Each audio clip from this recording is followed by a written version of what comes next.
channel saya. Siri yang lepas kita telah belajar mengenai online editor, Photopea dan juga fungsi-fungsi yang terdapat dalam Photopea. Kali ini kita akan belajar bagaimana kita boleh menggunakan Photopea untuk mengedit gambar. Pergi ke open and place dan seterusnya bolehlah memilih gambar yang hendak dimasukkan. Misalnya saya masukkan gambar saya sendiri. Ya. Letakkan saja di mana-mana. Pastikan gambar yang saya nak gerakkan ini, layer dia telah di-highlight. Okey? Sekiranya saya hendak meletakkan gambar saya belakang tulisan ini, okey. Sekiranya saya hendak meletakkan gambar saya belakang tulisan ini, saya hanya perlu mencari layer tulisan ini di bawah layers, okey, dan menggerakkannya ke atas. Ini akan meletakkan tulisan itu di hadapan gambar saya. Okey. Jadi, sekiranya saya hendak mengedit gambar saya hanya perlu meletakkan gambar saya di mana saya hendak tempatkan dia.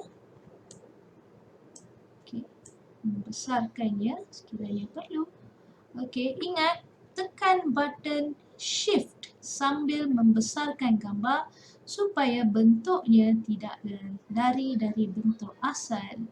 Sekiranya kita tidak tekan button shift, okey, bentuknya akan berubah. Jadi penting untuk menekan button shift sambil mengubah saiz gambar. Okey.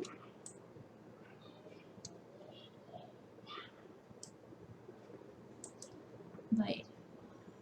Tekan gambar ini, saya ingin meletakkan atau menukar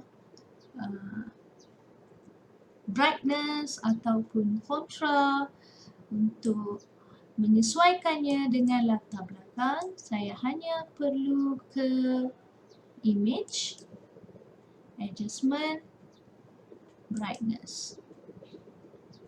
Dan kita boleh mengubah keterangan gambar itu ataupun kontras gambar tersebut.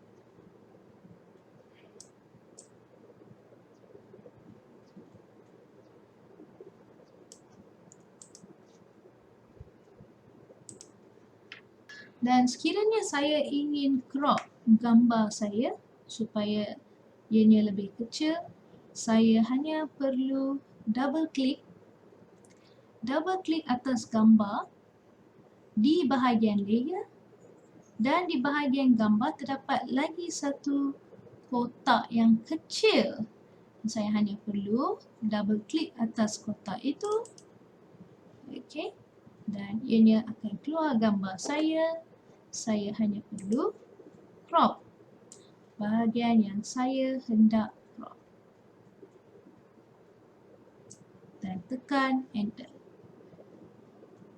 Ini adalah simbol crop. Okey.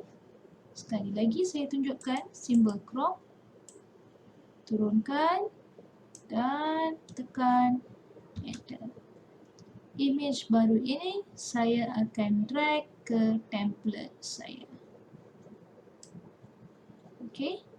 Di sini saya ada dua template. Okey. Dua gambar saya. Satu sebelum crop, lagi satu setelah crop. Okey. Gambar lama ini saya hanya perlu cari balik sumbernya di layer,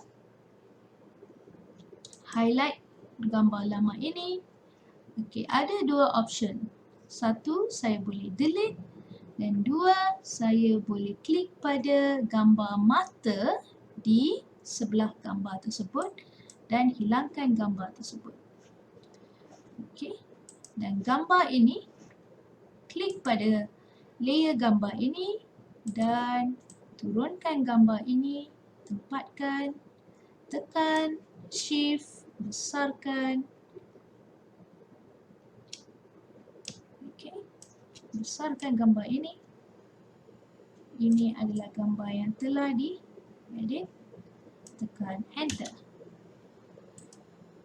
Okey. Ini adalah cara untuk masukkan gambar, saizkan gambar dan juga crop gambar. Di tutorial seterusnya, kita akan belajar bagaimana kita boleh blendkan gambar-gambar yang kita masukkan seperti memasukkan bayang-bayang, garisan, glow dan feature-feature lain. This is Cikgu Giri and I will see you in my next tutorial video.